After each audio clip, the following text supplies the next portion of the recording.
कधीच नाही चुकणार तुमचे फेवरेट टीव्ही शोज झी5 सोबत, तेही एकदम फ्री।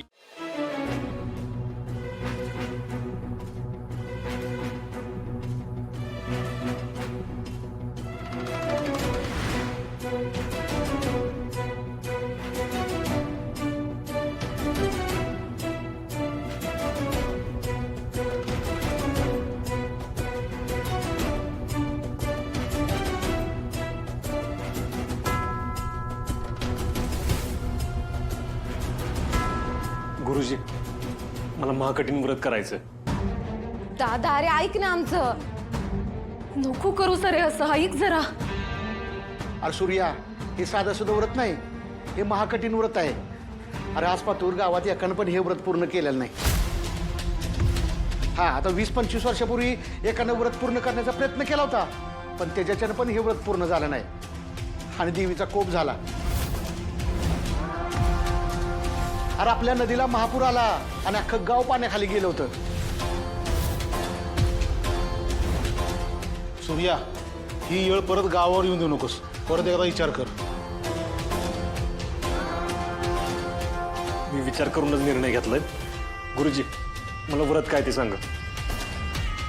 सूर्या ऐक, या व्रताला स्थितीला लावण्यासाठी हे व्रत सपत्नीक करावं लागतं। हे व्रत अग्नी, जल, वायू, आकाश, पृथ्वी या पंचतत्वांना विधीमार्फत आवाहन करतं। ते आवाहन सोपं नाही सूर्या। गुरुजी, किती अवघड असू दे, मी आता मागं नाही हटणार। सूर्या, तू करशीलही, पण तुझ्या बायकोचं काय? तुळजा कसं करणार हे सगळं?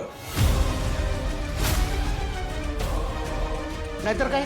अरे घरच्या पुरुषाला म्हणजे तुला 7 बैलगाड्या ओढाव्या लागतील, 7।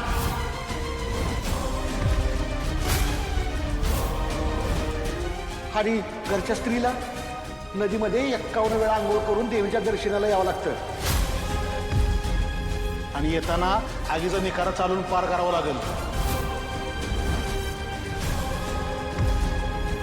आणि हो, एवढ्यावरच हे व्रत संपत नाही, सगळं करून झाल्यावर पालखी सुद्धा नाचवावी लागते। देवी, दादा नाही ऐकायचा, आता तूच काहीतरी चमत्कार कर। त्याला त्रासात टाकून मला लगीन नाही करायचं। सूर्य, तू सांग आता, हे सगळं करणं शक्य आहे? अरे तू करशील, पण तुळजाचं काय?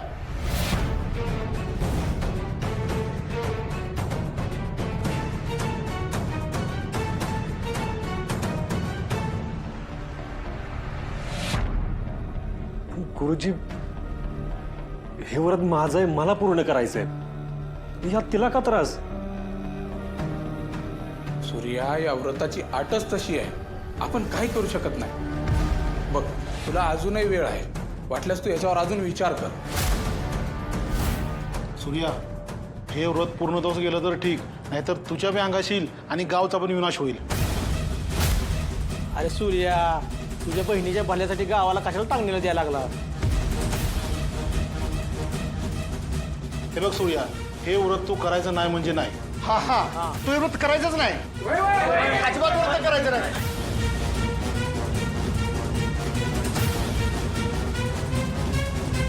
सर, पण माझा ऐका, माझ्यावर विश्वास ठेवा। हे बघा, गावावर मी कुठलं संकट नाही येऊ देणार। तुम्ही फक्त माझ्या पाठीशी राहा, मला आशीर्वाद द्या।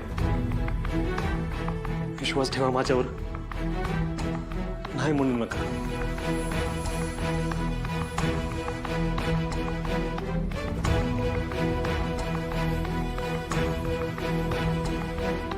दादा वहिनी,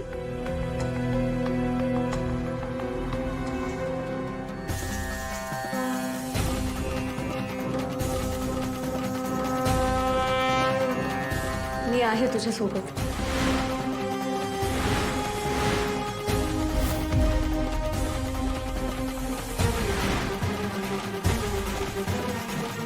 वहिनी, आई तुळजा भवानीचा, आई तुळजा भवानीचा। सूर्या, जोडीनं देवीचा आशीर्वाद घ्या। हे व्रत पूर्णत्वास जाऊ दे म्हणून देवीचा आशीर्वाद घे।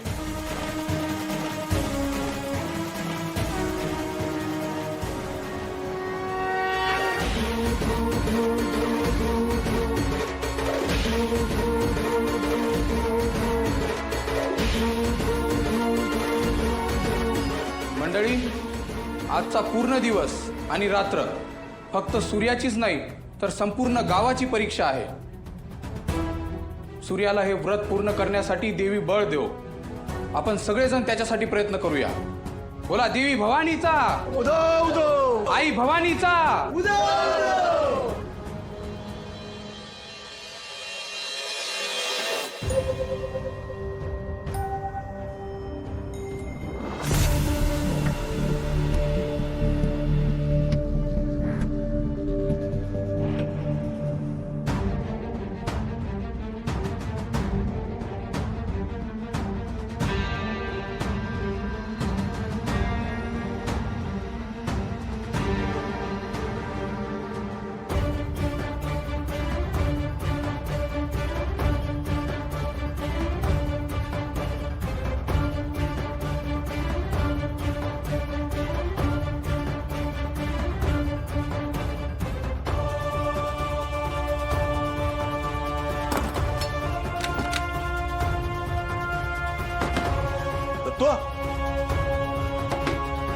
दत्तू, मी काय सांगतो ऐक.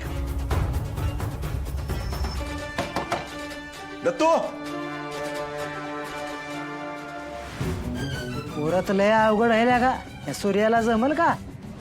अरे सूर्या करल, पण मला तर त्याच्या बायकोची काळजी वाटते. हे व्रत जर झालं नाही ना तर ह्या दोघांचं काय बी खरं नाही बघ. अरे जीवानिशी जातील दोघं. हो हे बरोबर आहे.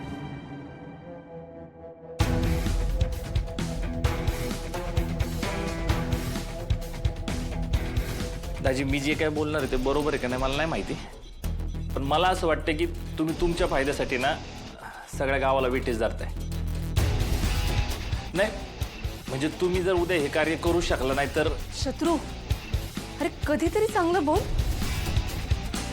आणि असंही हा विषय भावा बहिणीचा आहे, तुला नाही कळणार हे, तू जाऊ दे. अगं तुळजा, मला पण तुझी काळजी वाटते म्हणून बोलतोय ग मी. ठीक आहे, मान्य आहे मला तुझा नाही माझ्यावर विश्वास, पण डॅडींचा विचार कर ना. जर डॅडींना कळलं की तू या निखाऱ्यावर चालणार आहेस तर त्यांना किती त्रास होईल. हो का? तुम्हाला माझी जशी काळजी आहे ना तशीच मला माझ्या नवऱ्याची, माझ्या संसाराची आणि माझ्या नंदेची सुद्धा काळजी आहे. त्यामुळे बाकी कोणी त्यांची साथ देव अथवा न देव, पण मी कायम त्यांच्या सोबत असणार आहे.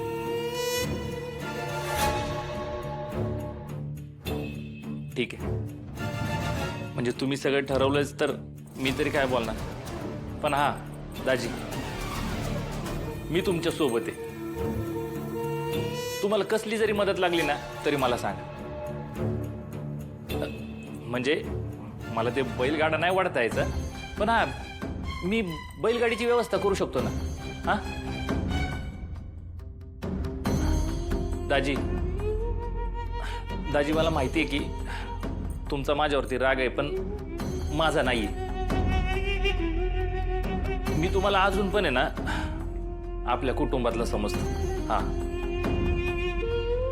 तुम्ही काय बी मदत लागली तरी मला सांगा, मी ती करायला तयार आहे. मी त्याची व्यवस्था करतो. हे बोलणं यातच खूप आहे. झी5 ॲप डाउनलोड करा आणि पहा सर्व एपिसोड्स एकदम फ्री.